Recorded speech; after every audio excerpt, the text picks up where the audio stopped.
¿Cómo están? Bienvenidos, bienvenidas una vez más a Futuro 360. Se nos está yendo el año porque realmente estamos entrando ya en los últimos cuartos y con eso también nuevas aceleraciones se producen en nuestra agenda cotidiana, las relacionadas con medio ambiente, con aceleración de la inteligencia artificial. Son algunas de las noticias que están llegando todo el tiempo en medio de una campaña presidencial. ¿Cómo nos ponemos al día? Pues siempre de la mano de Futuro 360, que comienza ahora.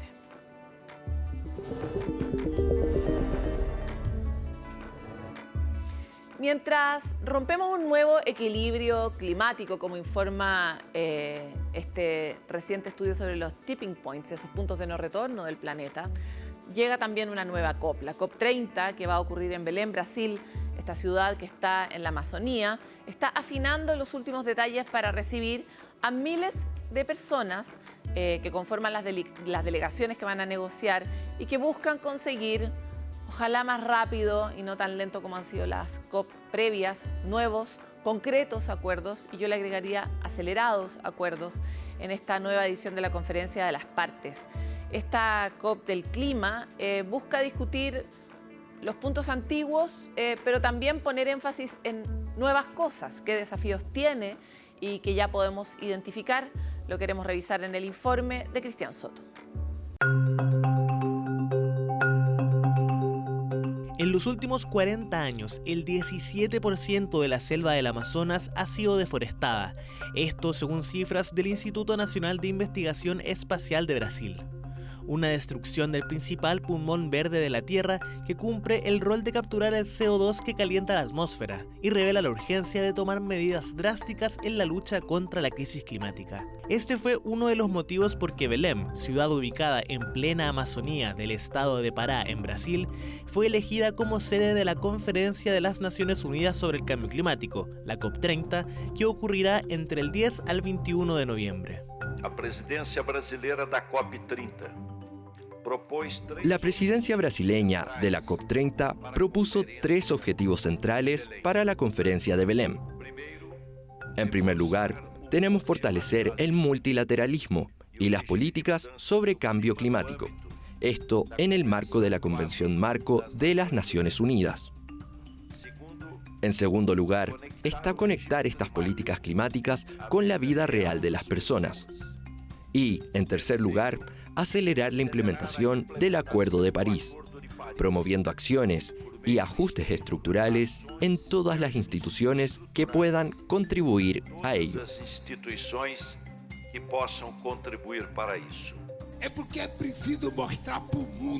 Este es el momento de mostrar al mundo lo que son la Amazonía y el estado de Pará.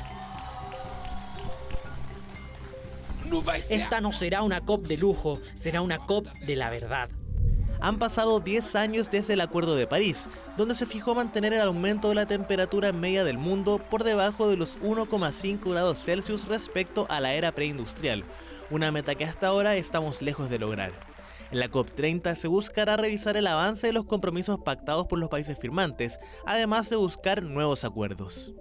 A 10 años del Acuerdo de París tiene que ser una conferencia basada en la acción, y para eso la invitación es que los países entreguen su NDC. Chile lo hizo el presidente cuando estuvimos en Naciones Unidas en Nueva York. Tiene una cuestión muy interesante que es que sea en Brasil, y otra cuestión muy interesante que es cómo el gobierno brasilero ha tomado la COP.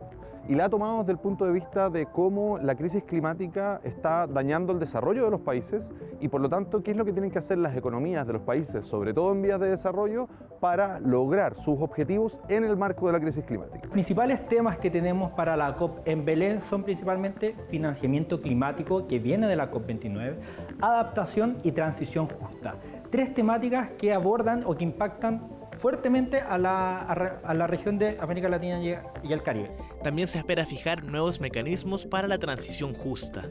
¿Cómo vamos transitando hacia este mundo para dejar atrás los combustibles fósiles, pero de una manera justa, que no deje a nadie atrás y que no perpetúe aquellas brechas en temas sociales, económicos y ambientales a quienes ya están perjudicados por el cambio climático? Se está empujando para crear un mecanismo de transición justa que defina, bueno, qué es una transición justa y qué no. Chile forma parte del 31% de los países que han publicado su contribución determinada a nivel nacional o NDC actualizados. Estos son planes de acción climática que describen cómo los firmantes del Acuerdo de París reducirán sus emisiones. Esto va en línea con el rol protagónico que nuestro país ha buscado tener en las últimas COP. Nuestros compromisos que están en este documento, nuestra NDC, están basados en ciencia, incorporan cambio climático con biodiversidad para hacer sinergia entre distintos desafíos que tenemos. Nuestra política pública se basa en esa evidencia y en ese trabajo sinérgico. La NDC es la hoja de ruta para los próximos 10 años que ha tomado el país, porque también se enmarca dentro de una ley que tiene el país, ¿verdad?, que es la Ley Marco de Cambio Climático. En las conversaciones es capaz de unir puntos entre distintos actores y es capaz también de impulsar una agenda que respete a las variables de América Latina y de Chile en particular, lugares que son vulnerables a la crisis climática y que podrían verse beneficiados precisamente por la transición energética, por ejemplo, donde también el país ha jugado un gran rol. La COP30 enfrenta importantes desafíos. Uno de ellos tiene que ver con la misma organización. La ciudad de Belém, de poco más de 1 millón de habitantes, tiene su capacidad hotelera colapsada, lo que ha obligado al gobierno brasileño a organizar alojamientos improvisados e incluso anclar cruceros a algunos de los pequeños puertos de la ciudad, un medio de transporte conocido por su alta huella de carbono. Además, esta conferencia ocurre en un complicado contexto geopolítico, con gobiernos como el de Donald Trump en Estados Unidos tomando una postura abiertamente negacionista frente a la crisis climática. Nadie nos va a detener y yo estaré en la COP con el pecho bien abierto. Incluso le envié una carta a Trump. Le envié una carta al presidente Trump para que viniera aquí. Le envié una carta al presidente Xi Jinping. Incluso le envié una a Milei de Argentina, porque aquí no tenemos prejuicios. Quien quiera venir, que venga, porque queremos hacer de este país un ejemplo mundial para la defensa del clima. Hoy día en el mundo tenemos una disputa entre un sector del mundo que quiere continuar con los combustibles fósiles a cualquier costo, incluso al costo de la vida de su propia población, y otro sector del mundo que ve como la única manera de continuar con el desarrollo global ir por energías renovables no convencionales. Negociaciones climáticas necesarias para poder alcanzar lo propuesto en el Acuerdo de París. Con las políticas actuales, el aumento de temperatura se proyecta estar entre los 2.6 y los 3.1 grados Celsius de temperatura a finales de siglo. De hecho, si se llegase a comprometer los compromisos más ambiciosos que tienen los diferentes países, en la NDC estaríamos hablando de un aumento de temperatura entre 2.4 y 2.6 grados Celsius de temperatura, muy lejos a la meta que nos habíamos puesto de los 1.5 grados Celsius o incluso de 2 grados Celsius. A tan solo semanas de la COP30, la pequeña ciudad de Belém aún se encuentra preparando su infraestructura para recibir a cientos de delegaciones con decenas de miles de personas que buscarán llegar a nuevos acuerdos para frenar la crisis climática.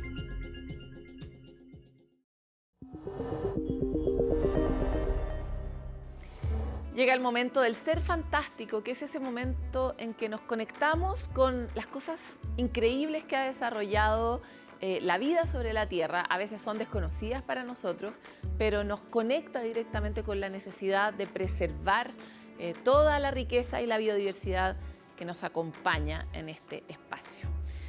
Este animal es curioso. Hay una polémica dentro del equipo Futuro, algunos lo encuentran tierno, otros lo encuentran un poco asqueroso. Y es que tiene algo así como un pulpo en la nariz.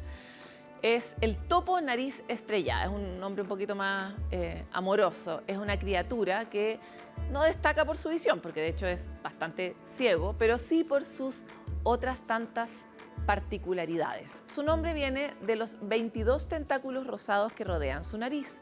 Son flexibles, móviles y están cubiertos de órganos táctiles microscópicos y extremadamente sensibles. Ya que eres ciego, eres súper hábil con el tacto, ¿no? Son conocidos como órganos de Eber, aunque su nariz mide apenas 1 centímetro de ancho y tiene alrededor de 25.000 de estos órganos microscópicos ultrasensibles. En conjunto albergan unas 100.000 terminaciones nerviosas. O sea, imagínense todo lo que es capaz literalmente de ver y también de sentir esa nariz. Este curioso animal caza golpeando su estrella contra el suelo con gran rapidez y de esa manera puede tocar entre 10 y 12 puntos distintos en tan solo un segundo. Gracias a esta habilidad localiza con precisión a sus presas, las que son pequeños invertebrados, insectos acuáticos, gusanos y moluscos. El topo nariz de estrella es un ganador de Guinness porque es el mamífero que come más rápido y es más rápido encontrando y comiendo a sus presas en menos de un cuarto de segundo. Es un verdadero glotón. Esta pequeña criatura vive en tierras húmedas en el este de América del Norte, desde el norte de Florida hasta el sureste de Canadá. Pero no solo destaca por esta peculiar nariz y este fantástico récord Guinness, además es un excelente nadador. Ha desarrollado pulmones con el doble de la capacidad de los otros topos y una cola más larga que le ayuda a maniobrar bajo el agua e incluso tiene la capacidad de oler bajo el agua. Mientras expulsa una burbuja que atrapa partículas de olor a su alrededor, al mismo tiempo está nadando y luego vuelve a aspirar esta misma burbuja por la nariz para analizarlas y así rastrear a las presas. O sea, imagínense, es como un detective, pero de burbujas bajo el agua. Demasiado talento. Es un ser realmente único. Yo creo que eso es totalmente indiscutible. Es peculiar, pero sobre todo es fantástico.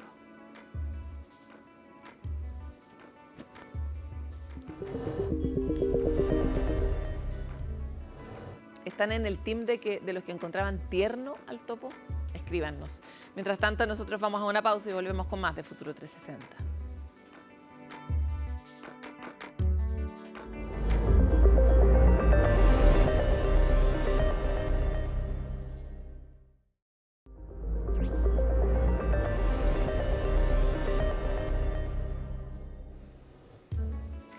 Como les contamos, Chile ha sido escenario y el lugar donde se han reunido los principales fondos de naturaleza del mundo en el Congreso REDLAC hace unas semanas atrás. En ese contexto, nosotros pudimos tener una conversación en profundidad con Magdalena Piñera, presidenta de la Fundación Piñera Morel, pero que también hizo un énfasis particular respecto de la urgencia de que los países, las instituciones en general, puedan trabajar juntas en esta tarea tan relevante que es la conservación de la biodiversidad, principalmente por el equilibrio y el bienestar de la especie humana. Revisemos la entrevista en el siguiente espacio.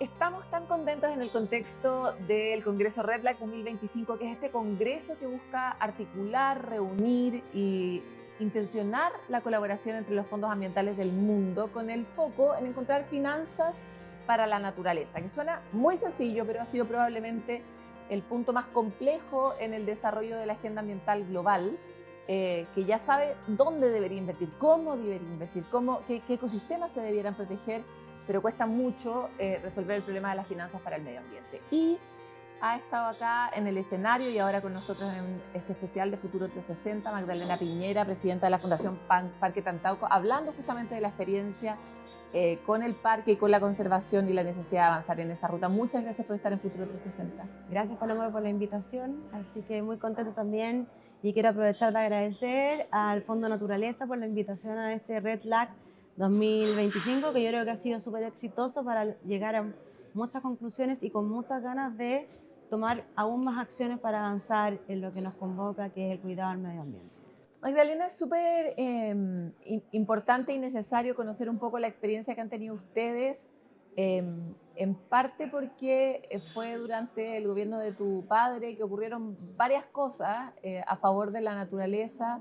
Este mismo fondo de la naturaleza para Chile se gestó durante su gobierno.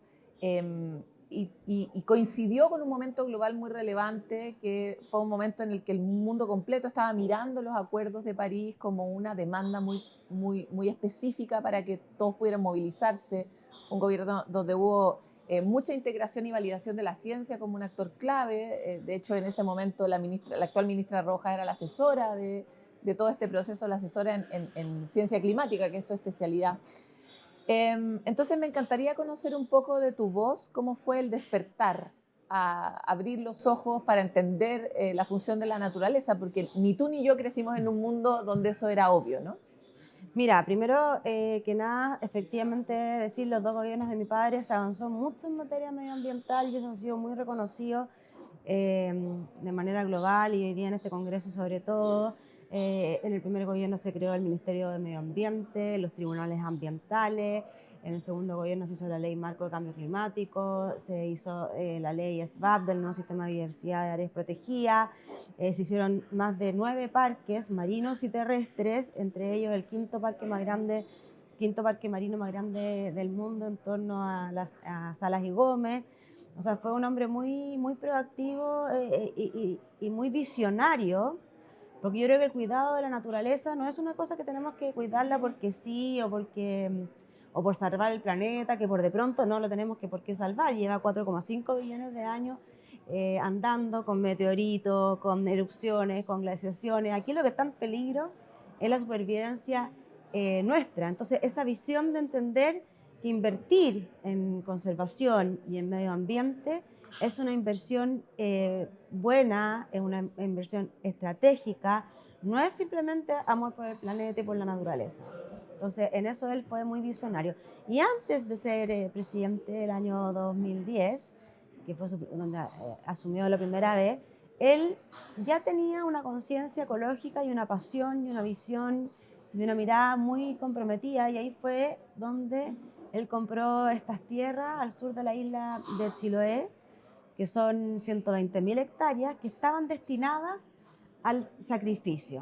Eran de un canadiense que había comprado estas tierras para hacer tala y negocio en torno a eso. Y mi papá, gracias también a su amistad con Douglas Tompkins, vieron este terreno, fueron a mirarlo, se volvieron locos con la maravilla de lo que ahí había y también locos de los que se le podía venir a ese territorio. Y ahí él compró estos 120.000 hectáreas y hoy día, después de 20 años, es un parque realmente maravilloso en la comuna de Quellón y un parque que ha hecho una pega muy profesional, muy buena. Tenemos planes de manejo que se actualizan cada 4 años. Ahí te puedo contar más si tú... Me encantaría entrar un poco en el detalle de esa semilla, ¿no? Porque Chile es un país muy rico en temas de naturaleza, muy rico. Y sin embargo, cuesta mucho que las familias chilenas inviertan en la conservación en Chile a una escala, por ejemplo, como la que tiene el Parque Tantauco. Y por eso quería conocer el germen de esta visión. Buena parte se puede explicar por esa amistad con Douglas Tompkins, pero también en la mirada más estratégica, como ¿por qué la naturaleza es un buen negocio?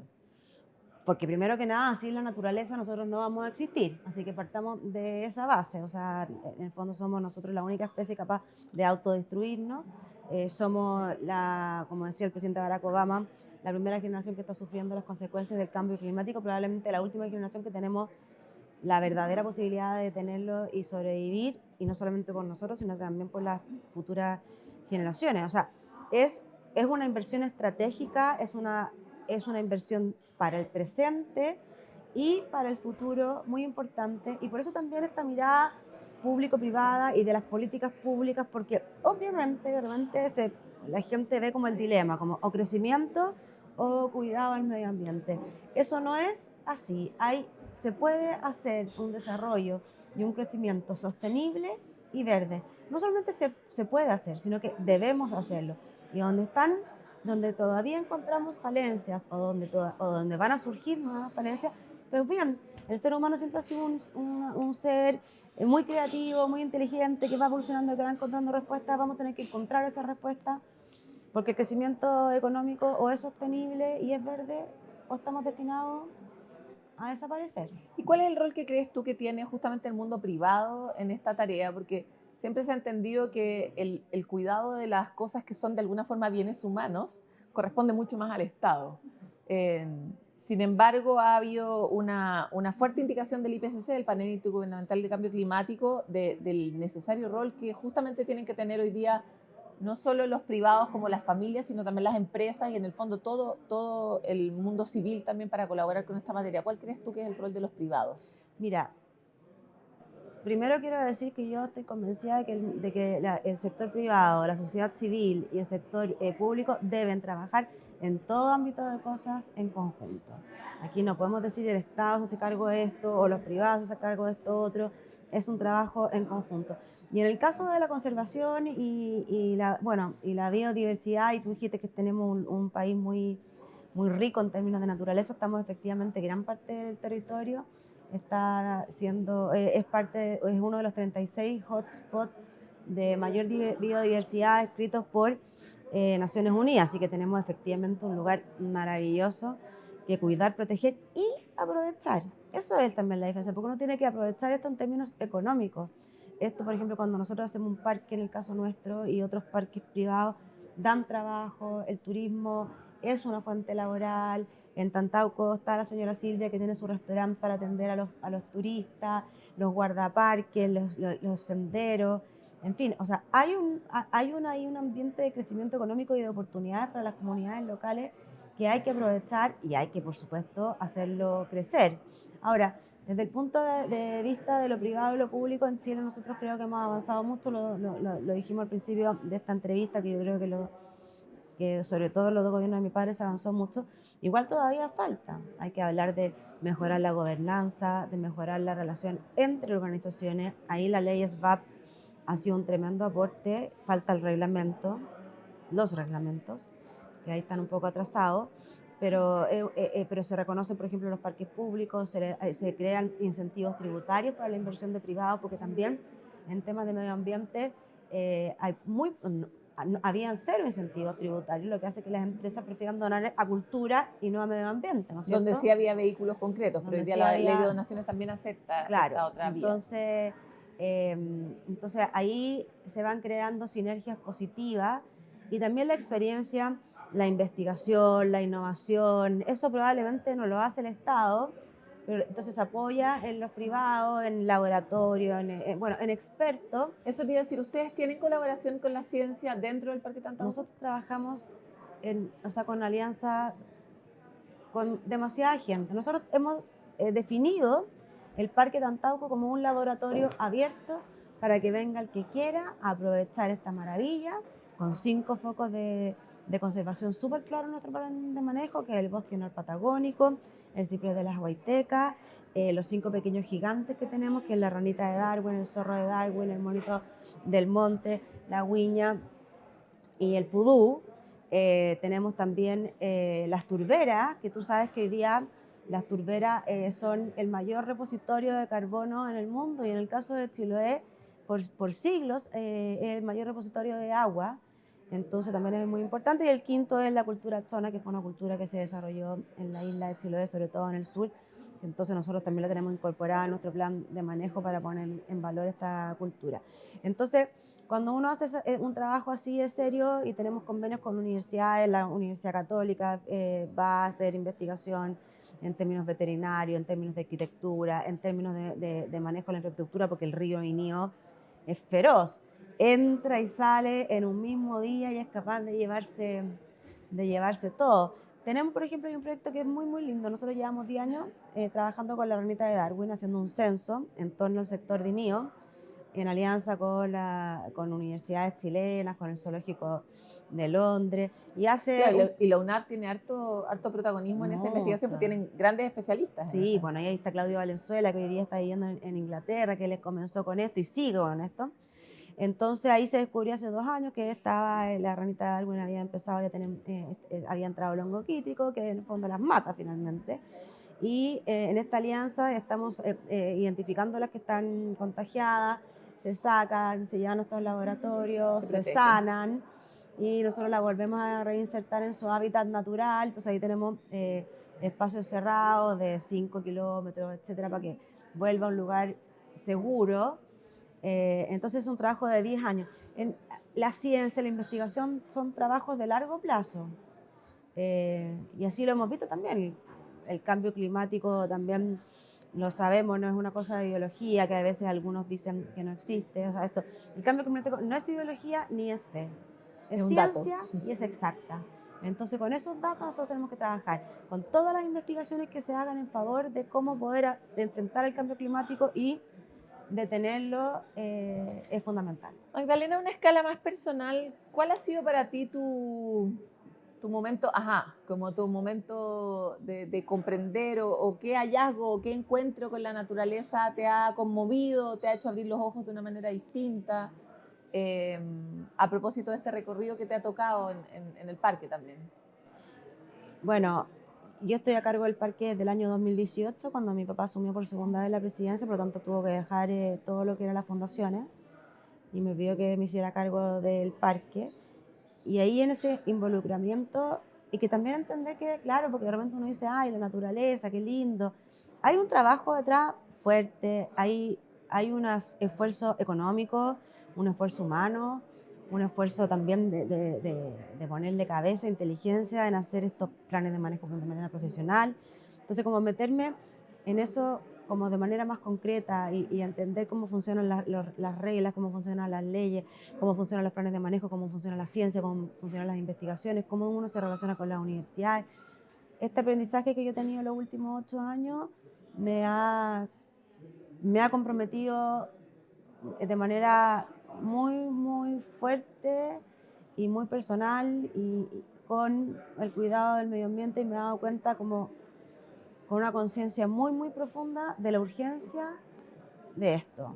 Entonces, es así, claro, uno está en contacto con la naturaleza, va a paseo, va a parque, yo tengo 4 niños, salimos, pero el trabajar por cumplir estas metas es muy bonito, es muy motivante y es una misión que nuestra generación tiene que asumir, tiene que enfrentar y tiene que estar a la altura, porque es una tremenda misión, que no solamente es que nuestros hijos, nietos, los que tú y yo tengamos, conozcan los bosques en vivo y en directo y no a través de libros de historia, sino que tiene que ver con nuestra supervivencia. Entonces, es fundamental.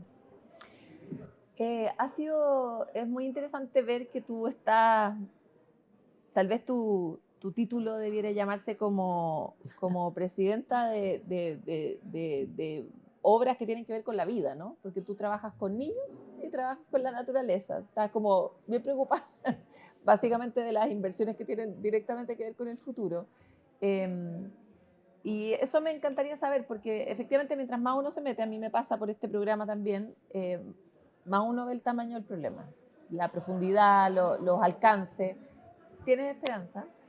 Yo tengo mucha esperanza. Nosotros tenemos un programa de educación ambiental donde llevamos todos los días niños al parque, tenemos este encuentro con el bosque como un espacio de salud mental y los tapamos los ojos, los hacemos escuchar, tocar y vamos también a las salas, a los colegios y nosotros tenemos ahí un eslogan que siempre terminamos todas estas cosas y les hacemos a los niños que son guardianes de la naturaleza y les entregamos su chapita, qué sé yo, y su compromiso. Yo tengo fe porque creo que sobre todo las generaciones más jóvenes entienden con mayor claridad y con mayor conciencia la importancia del cuidado del medio ambiente y entienden, no estoy diciendo que nosotros los mayores de edad no lo tengamos, entienden que todos somos agentes de cambio. Los estados tienen una responsabilidad y una musculatura distinta, los privados tenemos una mentalidad y una musculatura, pero ese niño que sale del parque, que nosotros le transmitimos ese mensaje, que se llega con su chapita, que llega con su set de conservación y llega a su casa y le dice a su mamá, a su papá, a su abuela, al tío, al que lo cuide, decirle, oye, nosotros también podemos y debemos poner de nuestra parte y ser custodios y guardianes de la naturaleza. Somos todos agentes de cambio. Entonces, ese programa de educación ambiental a mí me emociona y me llena de orgullo. Y hemos llevado ya más de 10.000 niños de la provincia de Chiloé al parque. Así que queremos seguir con eso. Hacia allá te quería llevar y era hacia Chiloé, porque Chiloé tiene una característica bien particular. Comparte varias fragilidades con distintas partes del territorio. Comparte la fragilidad de las islas, que por el cambio climático se están inundando. Comparte las tensiones del desarrollo, porque es muy difícil cubrir ese territorio y por lo tanto hay muchas extracciones ilegales de distintas cosas, desde algas hasta árboles. Y hay un ecosistema particularmente impactado que son los pomponales, que son grandes, son humedales que son capaces de absorber y de contener el agua dulce en un lugar donde no hay agua dulce. A diferencia, nosotros tenemos la montaña y como que uno le puede rezar a que en la montaña llueva y va a haber nieve y algo te va a traer de agua, ¿no? Y me encantaría saber cómo ha sido tu conocimiento de ese problema, de la fragilidad de esa isla y cuánto crees que estamos al tanto de esa fragilidad y de esas necesidades de Chiloé en particular. Sí, bueno, efectivamente las turberas son el repositorio de agua dulce más importante hoy día en el mundo y en el caso de Chiloé es aún más importante porque no tiene montaña donde poder obtener agua de otra forma. Y claro, y ahí las turberas que hoy día son uno de los focos principales de conservación, que es uno de los focos nuestros, pero es uno de los focos a nivel mundial, es porque se están erosionando, se saca el pompón, y se saca se extrae ilegalmente, y se trae, pero exactamente, a camiones. Y se extrae de manera ilegal y después ponen estos pompones en estos floreros. Y ahí hay un punto, por ejemplo, también en Chiloé también tenemos el problema de la tala ilegal de bosque. Y uno trata de ver, en este caso en Chiloé, pero es un discurso que yo trato de decirlo en todo ámbito de cosas.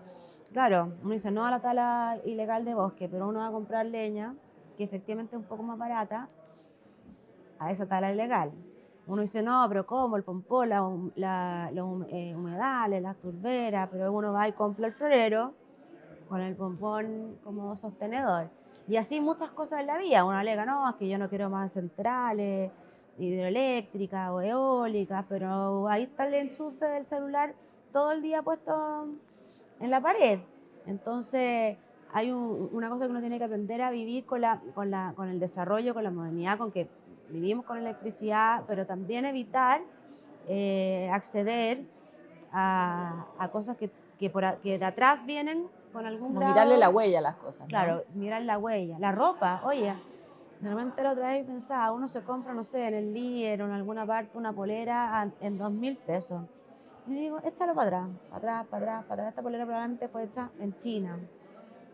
Viajó, o sea, alguien la compró, alguien la trajo, un traslado. Aquí se puso, no sé, en este caso en el Líder, era un ejemplo muy al azar, no me quiero... y termina vendiéndose a 2.000 pesos, o sea, hay y se bota los 2 días. Y ese costo no te lo cobran. O sea, el costo ambiental que tiene en eso, Chile, la huella de carbono no tienen precio realmente. Bueno, y ahí también uno dice el nivel de esclavitud con las cuales estas poleras se hacen en alguna parte de China o en otra parte del mundo, también uno tiene que hacerse cargo. En Chile tenemos uno de los basureros de ropa más grandes en el norte. Entonces, también, cómo reutilizamos la ropa, cómo reutilizamos los envases. O sea, el ser humano es muy creativo, es muy inteligente, hay que ponerle cabeza, hay que ponerle innovación. Hemos avanzado, hoy día estamos hablando todo el rato de inteligencia artificial, de tecnología, los celulares, el WhatsApp, que estamos todo el día, excepto los que viven aquí en Frutillar, que pueden decir, estoy sin señal, sí. Como decía Eugenio Rengifo, que es el que me invitó a este foro. Es súper importante eso, pues. Entonces uno tiene que desarrollar la ciencia y la tecnología para ir resolviendo los problemas que van apareciendo día a día y que son distintos. Totalmente. Para terminar te quería preguntar, tú ya eres una convencida, ya te pasaron por el velo que supone el conocimiento, ¿no? Cuando uno ya se entera es muy difícil hacerse el leso, como decimos acá, ¿no? ¿Cómo tú polinizas a otros privados para que también estén en esta conversación? ¿O cuál es la explicación que tú le das a una persona común y corriente de por qué andas cuidando ranitas? Porque la gente también lo pone así como si fuera una caricatura. ¿Cuáles son tus respuestas para esas dos preguntas? Bueno, por una parte lo que tenemos en el Parque Tantaco, que es este programa de educación ambiental, y tenemos un programa de desarrollo comunitario donde trabajamos con todas las distintas comunidades de la provincia de Chiloé y un poco transmitiendo este mensaje, llevándolos al parque, que toquen el bosque, que lo vivan, que lo respiren. Y por otra parte estamos liderando nosotros con otras instituciones de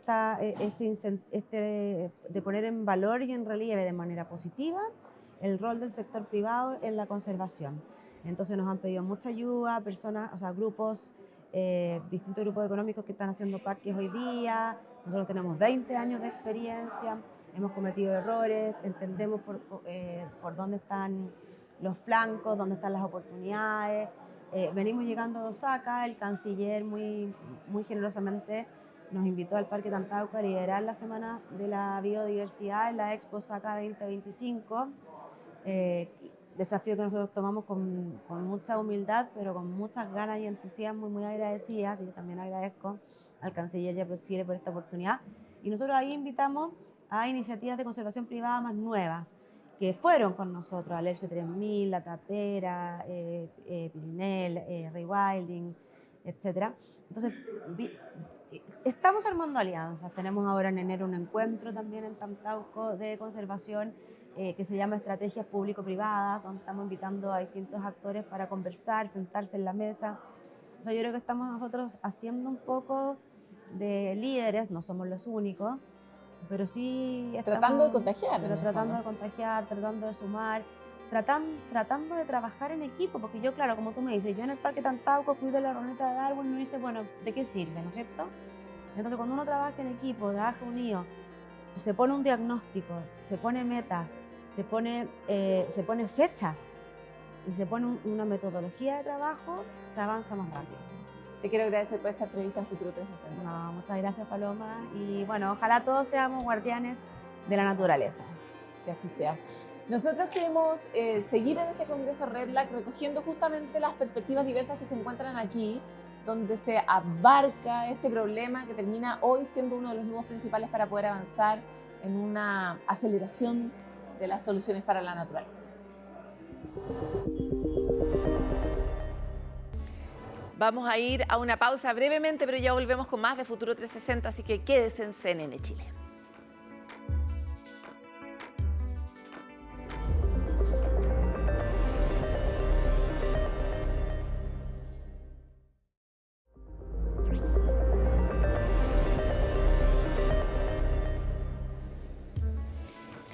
Cuando la mayoría de los humanos pensamos en el tiempo, es común que lo imaginemos hacia adelante. Digo la mayoría porque para los físicos, los matemáticos, la cosa puede ser un poco diferente.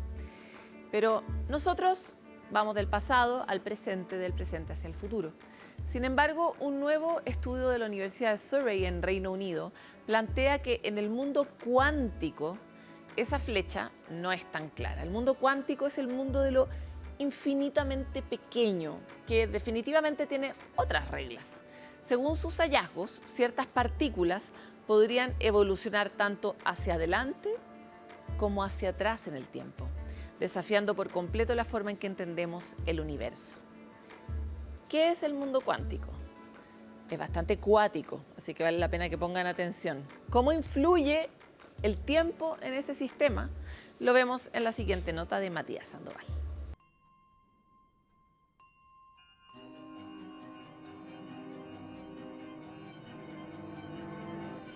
Viajar en el tiempo. Una idea que durante siglos ha fascinado a la humanidad, desde novelas como La máquina del tiempo hasta películas como Volver al futuro o Interestelar. Siempre hemos imaginado el tiempo como un camino lineal, del pasado al futuro y sin retorno. Pero ¿y si no fuera tan rígido como creemos? ¿Y si en el misterioso mundo cuántico el tiempo pudiera avanzar o también retroceder? Eso sí, este reino cuántico es un mundo invisible a nuestros ojos y donde las reglas de la física clásica, como las leyes de Newton, dejan de aplicarse. En mecánica cuántica, si tengo un sistema cuántico, las leyes cambian completamente y si tengo un electrón que tiene dos posibles caminos para pasar, lo que sucede es que el electrón, la existencia de una sola partícula, se divide en dos, pasa por dos puertas y después se reconstruye. Esas cosas, esos fenómenos son extremadamente extraños.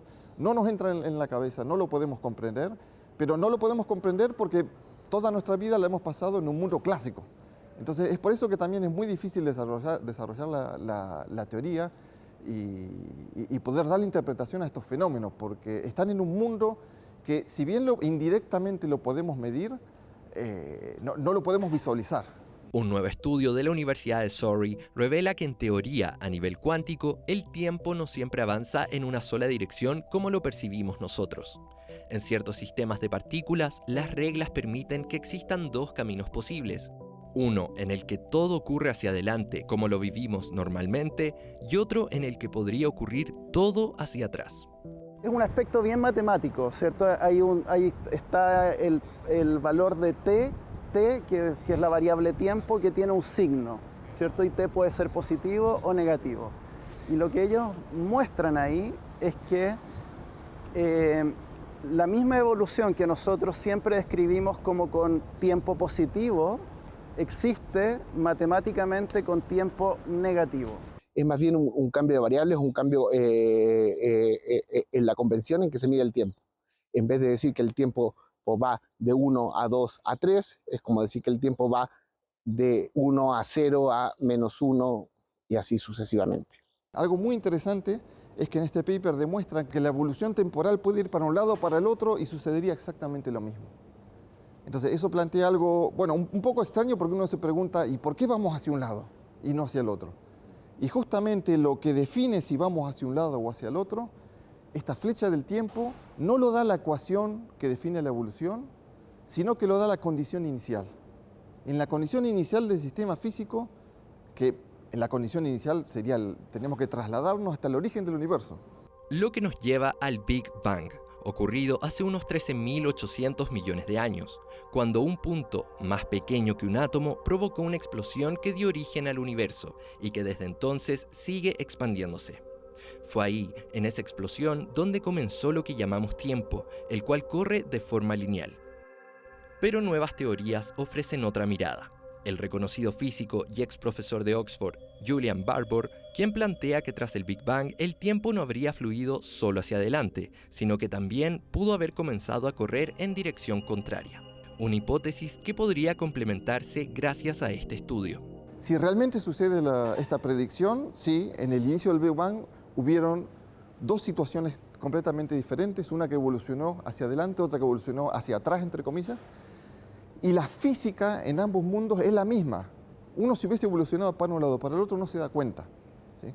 Son mundos que no están conectados, no se puede, es imposible completamente ir de uno hacia el otro. Los dos evolucionan por separado y quizás en el otro universo le están haciendo una nota a otro físico preguntándose si en la otra contraparte está pasando lo mismo. Esta investigación abre una nueva mirada a uno de los grandes misterios de la física. Entender la verdadera naturaleza del tiempo podría transformar lo que sabemos sobre la mecánica cuántica, la cosmología y, quién sabe, incluso sobre la existencia de otros posibles yo en líneas temporales distintas.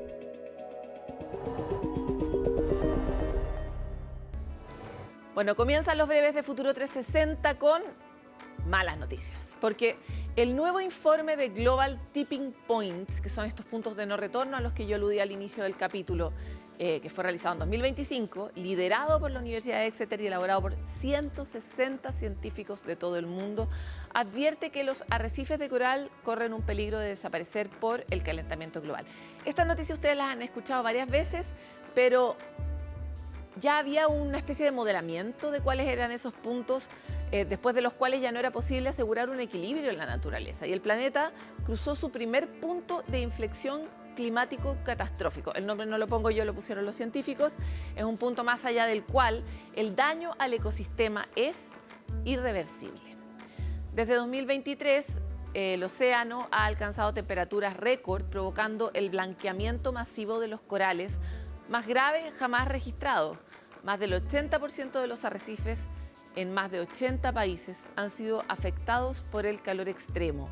Ese fenómeno ocurre cuando los corales, sometidos a altas temperaturas, expulsan las algas que le dan ese color, como distintos colores en realidad, pero marroncito, verde, algunos morados y distintos nutrientes. Se vuelven pálidos y se vuelven vulnerables y mueren. Según datos de Naciones Unidas, los arrecifes de coral tienen el 32% de las especies marinas que, si se excluyen los microbios y los hongos, básicamente requieren de esos ecosistemas para poder vivir. son críticos para la seguridad alimentaria porque mantienen a las distintas pesquerías de las que nos alimentamos, pero también para la economía global, la protección de las áreas costeras contra tormentas y fenómenos climáticos extremos.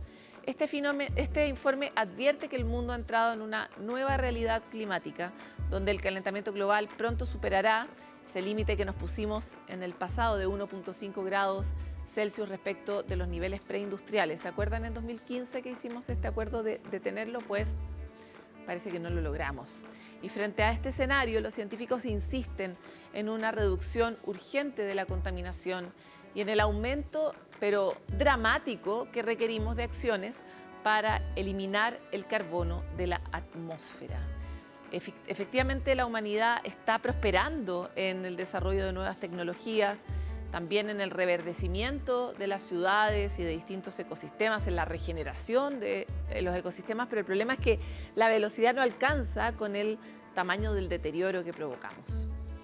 Así que malas noticias, pero lo único que no hay que perder es la esperanza, porque lo que nos perdemos realmente es a nuestra propia especie en este ecosistema que nos ha alimentado y sostenido durante tantos siglos.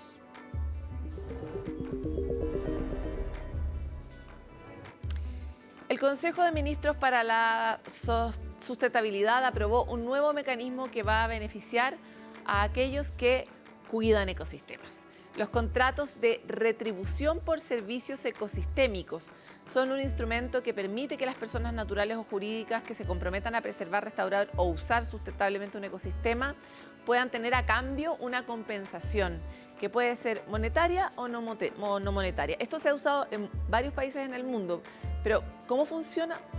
A un lado está el proveedor de servicios ecosistémicos, que suele ser el dueño u ocupante de un área natural con alto valor ambiental. O sea, por ejemplo, esos ecosistemas que son muy buenos en la captura del CO2, a propósito de lo que estábamos hablando antes, o que son muy ricos porque tienen mucha biodiversidad y por lo tanto entregan muchos servicios ecosistémicos. Del otro lado están quienes se benefician de tener un ecosistema sano. Por ejemplo, los agricultores que se benefician de tener suficientes abejas para la polinización de sus cultivos. La retribución puede tener distintas formas. Puede ser un pago directo, puede ser asistencia técnica o pueden ser herramientas para mantener esos lugares.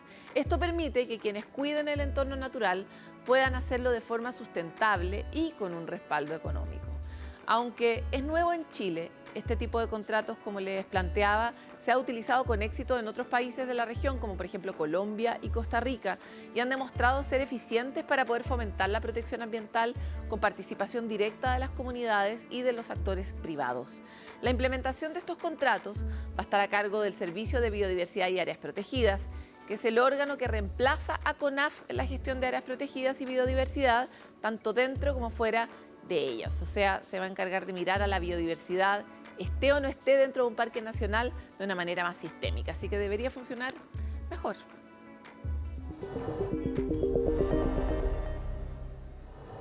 Bueno, y en el marco de la 10ª Semana de la Energía organizada por la Organización Latinoamericana de Energía, OLADE, se realizó el lanzamiento oficial del Centro Latinoamericano y del Caribe de Energía, que se va a conocer como Enlace. La presentación tuvo lugar hace unos días en Santiago. Enlace, dirigido por el académico del Departamento de Ingeniería Eléctrica, Rodrigo Moreno, nace como un hub regional que trata de impulsar la colaboración y el intercambio de conocimiento entre gobiernos, universidades, organismos internacionales y empresas. Su propósito es el apoyo en la implementación de soluciones energéticas más limpias, resilientes y accesibles. Esta iniciativa es impulsada por OLADE, la Universidad de Chile y una red de universidades, centros de investigación y socios estratégicos en toda la región. Enlace surge en un contexto donde América Latina y el Caribe están en un momento decisivo para avanzar en la descarbonización, fortalecer la integración energética regional, lo que también habla del poder político de la región. Es importante que tengamos cierta capacidad energética para abastecernos a nosotros mismos y hacer frente al cambio climático. Escuchamos más sobre este centro de la MAP de la mano de su propio director, Rodrigo Moreno. Creemos que este centro es una excelente idea para poder extrapolar las positivas experiencias que hemos tenido en Chile al resto de la región, para así poder integrar de forma más sólida el conocimiento académico que se ha generado en la región en torno a materias energéticas con el sector público y privado. Hasta aquí llega nuestro capítulo de Futuro 360. Como siempre, es una alegría contar con ustedes, tratar de tener un lugar común donde podamos hablar de las transformaciones aceleradas que estamos viviendo en estos tiempos. Particularmente esta conversación sobre energía, por ejemplo, nos vuelve la mirada sobre lo que hemos hecho bien como país y que hoy día está siendo posible exportar a la región para generar mejores condiciones para toda América Latina, que además tiene por primera vez una riqueza, que es la riqueza de los recursos naturales que permiten el desarrollo de energías renovables en un mejor pie. La era de los hidrocarburos en algún momento se va a acabar, porque se acaban los hidrocarburos, pero las energías renovables no, y por eso es un modelo tan importante de exportar y compartir a lo largo de toda la región y poder acelerar su desarrollo. Nosotros nos vamos y volvemos en otro capítulo de Futuro 360, pero mientras tanto estaremos siempre conectados con ustedes a través de todos nuestros canales digitales, en los distintos contactos que podamos tener, donde nos puedan proponer qué quieren saber sobre el futuro que nosotros podamos traer a este programa como un contenido. Muchas gracias por estar ahí y nos vemos.